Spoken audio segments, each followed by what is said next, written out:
Noong nakaraang weekend, nabigla ang mundo ng showbiz sa balita ng ikalawang kasal nina Luis Manzano at Jessie Mendiola sa Coron, Palawan. Ang mag-asawa, na nagpakasal sa isang sibil na seremonya noong nakaraang taon, ay nagpasya na magkaroon ng isang romantikong kasal sa beach kasama ang kanilang malapit na pamilya at mga kaibigan.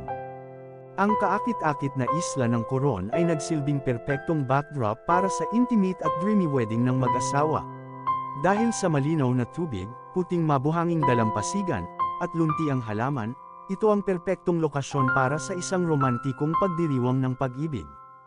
Ang kasal ay isang star-studded event, kasama ang ilan sa mga pinakamalaking pangalan sa showbiz na dumalo. Kabilang sa mga panauhin ang mga magulang ni Luis, ang mga veteranong aktor na sina Vilma Santos at Edo Manzano, gayon din ang kapatid ni Jessie na si Megan at ang kanyang asawa, ang kapwa-aktor na si Micael Daes. Kasama sa iba pang celebrity guests sina Angel Locsin, Angelica Panganiban, at Bea Alonzo, na pawang nagbahagi ng mga larawan at video ng magandang kasal sa kanilang mga social media account. Parehong napakaganda ng hitsura ng mag-asawa sa kanilang beach wedding attire. Nakasuot si Jessie ng simpleng ngunit eleganteng puting damit na may pabulusok na neckline at mabulaklak na palda, habang si Luis ay mukhang mag-ara sa isang light-colored suit. Ang kanilang mga panata sa kasal ay taos-puso at emosyonal, na nagpaluha sa marami sa mga bisita. Isa sa mga highlight ng kasal ay ang unang sayaw ng mag-asawa bilang mag-asawa. Umindayog sila sa musika ng Perfect, ni Ed Sheeran na napapaligiran ng kanilang mga mahal sa buhay at ng magagandang tanawin ng isla.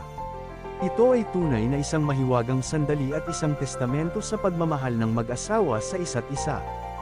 Pagkatapos ng seremonya, ang bagong kasal at ang kanilang mga bisita ay nasiyahan sa isang marangyang kapistahan ng mga lokal na delicacy at sariwang seafood. Naglaan din sila ng oras upang tuklasin ang isla at magpakasawa sa ilang aktibidad sa tubig, tulad ng snorkeling at island hopping. Ito ay isang masaya at nakaka-relax na paraan upang ipagdiwang ang kanilang espesyal na araw. Ang kasal nina Luis at Jessie sa Coron ay naging usapan tungkol sa bayan, kung saan maraming mga tagahanga at tagasunod ang bumubulusok sa magandang kwento ng pag-ibig ng mag-asawa. Una silang nagkita sa set ng TV series na Bakit Manipis ang Ulap. At mahigit 5 taon nang magkasama, sa kabila ng ilang hamon at kontrobersya sa kanilang relasyon, paulit-ulit nilang napatunayan na sila ay isang malakas at mapagmahal na mag-asawa. Ang ikalawang kasal ng mag-asawa sa Coron ay isang testamento sa kanilang pangako at pagmamahal sa isa't isa.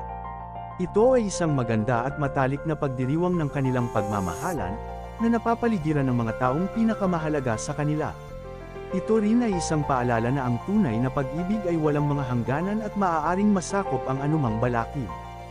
Sa pagsisimula nila nitong bagong kabanata ng kanilang buhay, hindi natin maiwasang batiin sina Luis at Jessie ng panghabang buhay na pag-ibig, kaligayahan, at pakikipagsapalaran. Ang kanilang love story ay isa para sa mga libro, at hindi na kami makapaghintay na makita kung ano ang hinaharap para sa magandang mag-asawang ito. Binabati kita kina Mr. at Mrs. Manzano sa kanilang magandang kasal sa Coron.